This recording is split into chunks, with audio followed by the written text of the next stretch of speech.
I was just making some coffee and it cast or I was making gonna grind some beans, make some coffee. My grinder cast a shadow on this pear that I'm making some oatmeal with.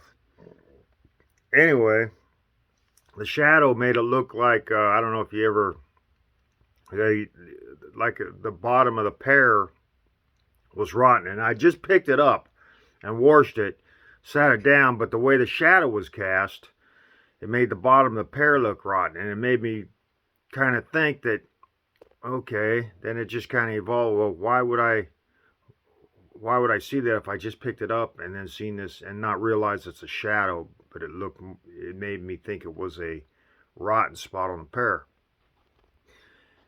And then I went into thinking that, everything grows up and it comes from a seed.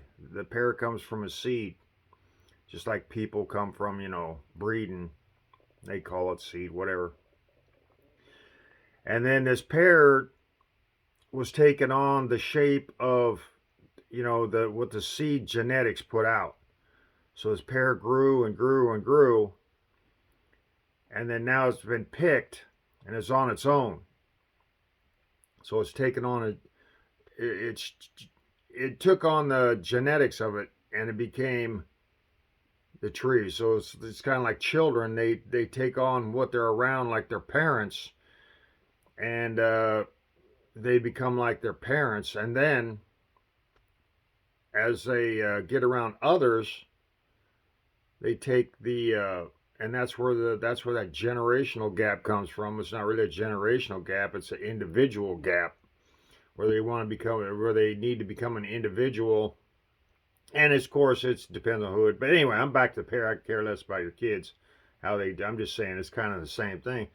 Now this pair was taken on. I was thinking, well, okay, this pair was taken on the shadow of what is around. Now it's not on the tree anymore.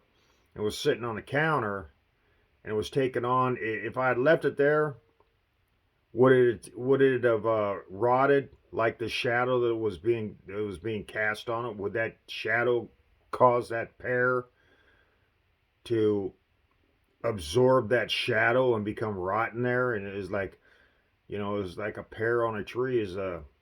That's why they say they cut the inner branches to get the air and sunlight through all sides of the tree, and to keep your, everything, keep from molding up and everything.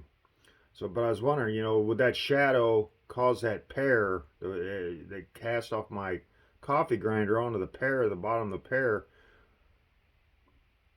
or was it just, the possibility that, pears can rot like that?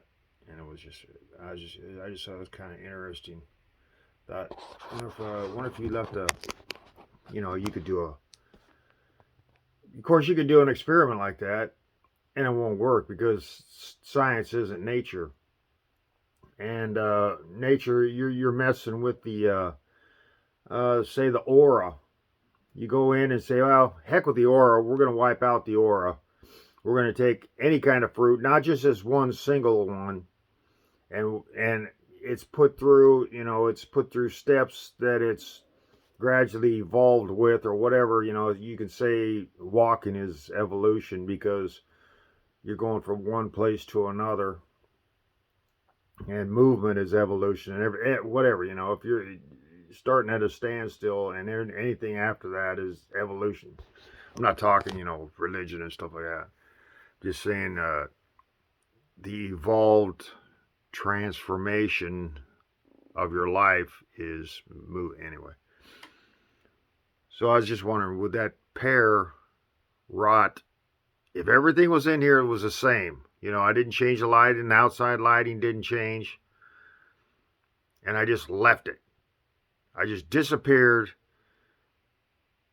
and then came back, and maybe I don't know how long it'd take. I thought, wow, I wonder if that would act, that shadow cast. I wonder if shadows cast on fruit and stuff in a field causes them to, all the things that happens to fruit and stuff. Certain times or certain, you know, maybe you have to go out and shake a tree and wake up all the fruit or something like that. I don't know. Maybe that's what needs this country. You need to wake up all these fruits and tell them, you need to get it out of the shadow of somebody else. Anyway.